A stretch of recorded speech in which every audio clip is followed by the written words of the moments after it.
And on the third day, the rooms were so small, then I'd go by and look in everybody's eyes. I gave everybody a flower. I mean, it was just, I look back now, it seems silly, but it was really just, I wanted to make that connection. I want to make sure that they had made that shift. I was like so obsessive about making a true transformation happen. And earlier in the day, I got a phone call from a friend of mine who said, the boss, Bruce Springsteen, he was the biggest star in the world in those days. I loved him. And he's 4 blocks from you. He's at, the Atlanta Stadium there where the Hawks play. You got, just finish early and come over and you got to take it in. It was Christmas time. He said, it's going to be incredible.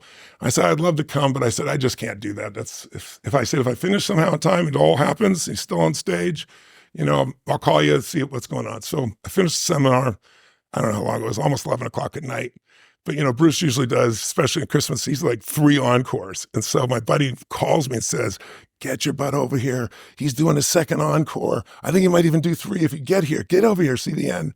So I sprinted the 4 or 5 blocks to get in, got in the stadium, couldn't find my buddy, but I got up into some high seats and I'm looking down, and it was back when Clarence was still there. And, it was just the drive and the energy was incredible. The crowd was so engaged, and he was doing Christmas songs, and he ends with, Born to Run, and I'm like, I'm so into it.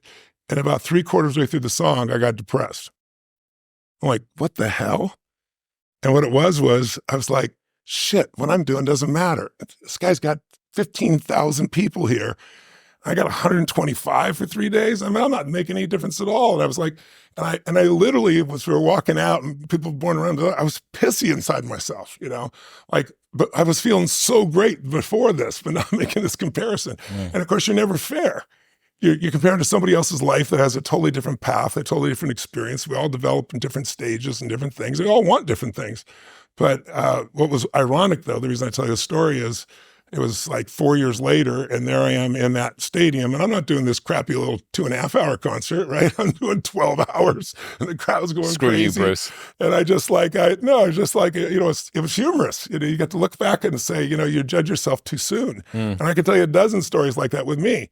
So I was so hard on myself. But eventually, you wake up and saying, it's good to be strong with yourself, but beating yourself up just lowers your energy. And when your energy gets lower, you produce less, right? You don't have the same level of joy. You don't have the impact that you want to have, nor do you have the excitement that you really want to have. So I look at it as something that it's worth earning your own self-esteem, but it's really not the secret.